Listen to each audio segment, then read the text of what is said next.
మొట్టమొదటిగా మనం తెలుసుకోవాల్సిన విషయం ఏంటంటే ఇస్లామీయ విశ్వాసాలు ఏవైతే ఉన్నాయో ఏకేశ్వర ఉపాసన, ఒకే సృష్టికర్తను ఆరాధించాలి. ఇప్పుడు కాబతుల్లా ఏదైతే ఉందో ఈ కాబతుల్లా ఎప్పటి నుండి ఉందండి? అరబులో సౌదీ అరేబియాలోని మక్కా పట్టణంలో కాబతుల్లా ఏదైతే ఉందో అది ఆదాము ప్రవక్త కాలం నుండి ఉంది. అంటే ఏకేశ్వరోపాసన, ఒకే దైవాన్ని ఆరాధించేవారు. అలా ముందుకు కొనసాగుతున్నటువంటి క్రమంలో ఏం జరిగిందంటే అబ్రాహాము అంటారు, బైబిల్లో అబ్రాహాము, ఖురాన్ ప్రకారంగా ఇబ్రాహీం అలైహిస్సలాం. ఇబ్రాహీం తన కుమారుడైనటువంటి ఇస్మాయిల్, బైబిల్లో ఇష్మాయిలు అని అంటారు. ఇబ్రాహీం మరియు తన కుమారుడైనటువంటి ఇస్మాయిల్ ఆ కాబతుల్లాని పునర్నిర్మించారు. అప్పటి వరకు కూడా ఒకే ఒక దైవాన్ని, ఏకేశ్వరోపాసన, ఒకే సృష్టికర్తను ఆరాధించేవారు వాళ్ళంతా కూడా.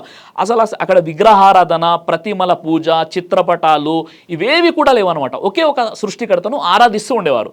ఆ తర్వాత ఏం జరిగిందంటే ఎప్పుడైతే ముహమ్మద్ ప్రవక్త వారు వచ్చారు, అంటే ముహమ్మద్ ప్రవక్తగా ఎన్నుకోబడ పూర్వం అంటే 400 సంవత్సరాల క్రితం విగ్రహాలు అందులో చేర్చారు. ముందు కాబతుల్లాలో విగ్రహాలు లేవు, అస్సలు విగ్రహాలు లేవు.